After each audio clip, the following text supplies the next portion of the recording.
بیوی کے لیے بھی کچھ احکامات ہیں، بیوی کی بھی کچھ ذمہ داریاں ہیں جو اسے شوہر کے حق میں پوری کرنا ہے۔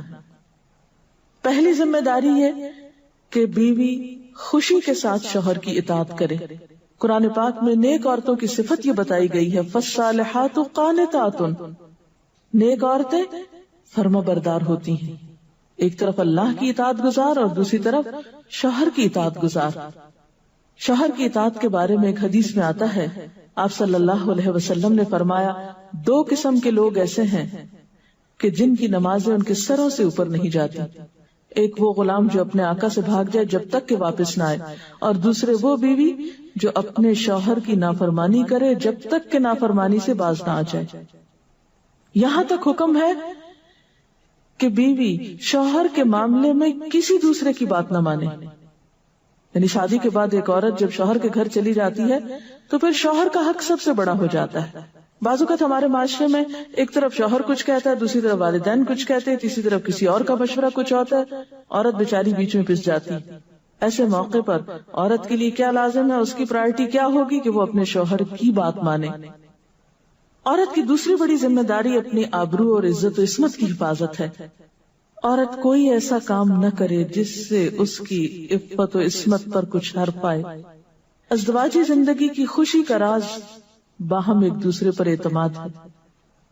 اگر کوئی بھی ایسا کام عورت کرتی ہے جس سے شوہر کے دل میں شک ہو جاتا ہے، اعتماد ختم ہو جاتا ہے، تو اس سے ازدواجی زندگی کی خوشیاں ختم ہو جاتی ہیں۔ یہ اعتماد بے حد ضروری ہے، اور اس کے لیے اپنی عزت عصمت کی خصوصی حفاظت۔ نبی صلی اللہ علیہ وسلم نے فرمایا، عورت جب 5 وقت کی نماز پڑھے، اپنی آبرو کی حفاظت کرے، اپنے شوہر کی فرما بردار رہے، تو وہ جنت کے جس دروازے سے چاہے داخل ہو جائے۔ اسی لیے شوہر کی اجازت اور مرضی کے بغیر گھر سے بھی نہیں نکلنا چاہیے۔ حضرت معاذ بن جبل کہتے ہیں کہ نبی صلی اللہ علیہ وسلم نے فرمایا، خدا پر ایمان رکھنے والی عورت کے لیے جائز نہیں کہ وہ اپنے شوہر کے گھر میں کسی ایسے کو آنے دے جس کا آنا شوہر کو پسند نہ ہو، اور وہ ایسی صورت میں گھر سے نکلے جب اس کا نکلنا شوہر کو پسند نہ ہو۔ اطاعت کے علاوہ شوہر کو خوش رکھنا یہ بھی بے حد ضروری ہے۔ نبی صلی اللہ علیہ وسلم نے فرمایا، جس عورت نے اس حال میں انتقال کیا کہ اس کا شوہر اس سے خوش تھا تو وہ جنت میں داخل ہوگی۔ اور عموماً کسی کی خوشی کے لیے انسان اپنے جذبات کی قربانی دیتا ہے، بعض اوقات اپنی سوچ کی قربانی دیتا ہے، بعض اوقات اپنی کسی اور راحت و آرام کی قربانی دیتا ہے۔ تو ایک عورت جب اپنے شوہر کو خوش کرتی ہے تو جواباً اس کے لیے خوشی پلٹتی۔ اس لیے گھریلو زندگی کی خوشی کا انحصار اسی بات پر ہے کہ دونوں ایک دوسرے کے لیے قربانی کے جذبات رکھتے ہوں، ایک دوسرے کے لیے رحمت اور ایک دوسرے کے لیے مودت کا ذریعہ ہوں، جیسا کہ قرآن پاک میں شادی کا مقصد یہ بتایا گیا کہ دونوں کے درمیان باہم مودت اور رحمت کے جذبات ہوں، ایک دوسرے کے لیے سکون کا باعث ہوں، تاکہ انسانی زندگی بہترین طریقے پر رواں دواں رہے۔ اسی طرح شوہر سے محبت کا اظہار کرنا، اس کے ساتھ وفادار رہنا، اس کا احسان ماننا، یہ بھی بے حد ضروری ہے۔ حضرت اسماء کہتی ہیں کہ ایک بار نبی صلی اللہ علیہ وسلم میرے پاس سے گزرے، میں اپنی سہیلیوں کے ساتھ تھی، آپ نے ہمیں سلام کیا اور ارشاد فرمایا، تم پر جن کا احسان ہے ان کی ناشکری سے بچو۔ تم میں سے ایک اپنے ماں باپ کے گھر کافی دنوں تک بن بیاہی بیٹھی رہتی ہے، پھر اللہ تعالیٰ اس کو شوہر عطا کرتا ہے، اولاد دیتا ہے، اور ان سارے احسانات کے باوجود اگر کبھی کسی بات پہ شوہر سے ناراض ہوتی ہے تو کہہ اٹھتی ہے، میں نے تو کبھی تمہاری طرف سے کوئی بھلائی دیکھی ہی نہیں۔ یہ جملہ ناشکری کا جملہ ہے جو عورت کو نہیں بولنا چاہیے۔ قیامت کے دن اللہ تعالیٰ اس عورت کی طرف نظر رحمت اٹھا کر نہیں دیکھے گا جو شوہر کی ناشکری ہوگی۔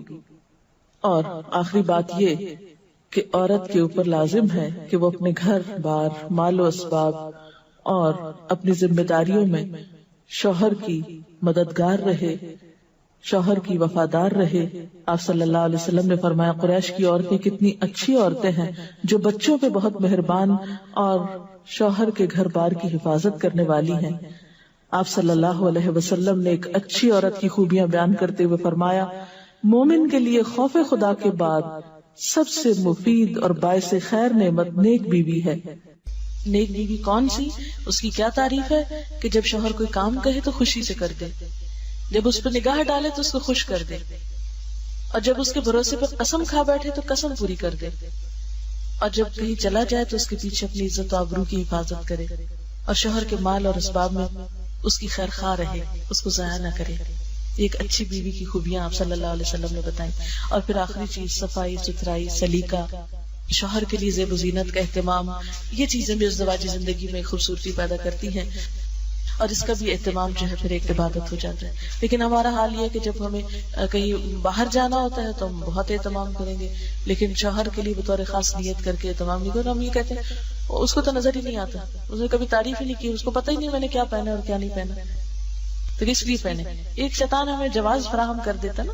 حالانکہ ہر کوئی ڈسکرپٹیو نہیں ہوتا، جس طرح بعض اوقات ہم خواتین بہت ڈسکرپٹیو ہوتی ہیں، اس نے یہ پہنا، اس کا یہ اینگل تھا، یہ ایسا تھا ویسا تھا۔ شوہروں مردوں کی اس طرح کی نظر نہیں ہوتی، پھر ہم ان سے وہ ایکسپیکٹ کرتے ہیں جو ہم خود کر رہے ہوتے ہیں یا خود چاہتے ہیں، وہ اس میں پورے نہیں اترتے تو ہمارے اسٹینڈرڈ سے گر جاتے ہیں۔ تو اس سے یہ ہے کہ ان کی اور بھلائیاں یاد رکھ کے اگر اس طرح کی کوئی کمی کوتاہی ہو جائے تو اسے اگنور کر دینا چاہیے، اور ان کے لیے بھی بطور خاص اہتمام کرنا چاہیے۔ اور دیکھیے کہ مثلاً اس جگہ پر ہم بیٹھے ہوئے ہیں، اس جگہ کو خوشگوار بہت سی چیزوں نے ملا کے بنایا، سب لوگوں کا اکٹھا ہونا ایک خوشی کا باعث ہے، یہ پھول رکھے ہوئے، یہ روشنی ہے۔ اب ہم ایک ایک چیز گن تو نہیں سکتے، لیکن اوور آل ہر چیز کا اپنا ایک ایفیکٹ ہے، اور ہر چیز کا اپنا ایک اثر ہے۔ تو اسی طرح شوہر اور بیوی کے تعلقات میں بہت ساری چیزیں ایسی ہوتی جو ہم کو نظر نہیں آ رہی ہوتی، جو سامنے اس کا اثر نہیں ہوتا مگر وہ بیک گراؤنڈ پہ ہوتی ہیں، مگر ہم ان کو کبھی بھی نہیں سامنے لاتے اور کبھی بھی ان کا ذکر نہیں کرتے۔ تو ہمیں ان معاملات میں تھوڑی کوشش کر کے کچھ احسانات کا کبھی زبان سے اگر بول دیں گے تو اس سے کچھ کمی نہیں ہوتی، لیکن دوسرے کا دل جیتا جاتا ہے، اور دوسرے کا دل خوش کرنا تو بہت بڑی عبادت ہے، اور اس کا آغاز اگر گھر سے ہو تو اور اچھا، کیونکہ گھر والوں کو خوشیاں دینے سے خود خوشیاں اپنے آپ پہ پلٹتی، دے کر زیادہ ملتی ہیں، لیتے وہی ہیں جو دینا جانتے ہیں۔ تو اللہ تعالیٰ ہمیں عمل کی توفیق عطا فرمائے۔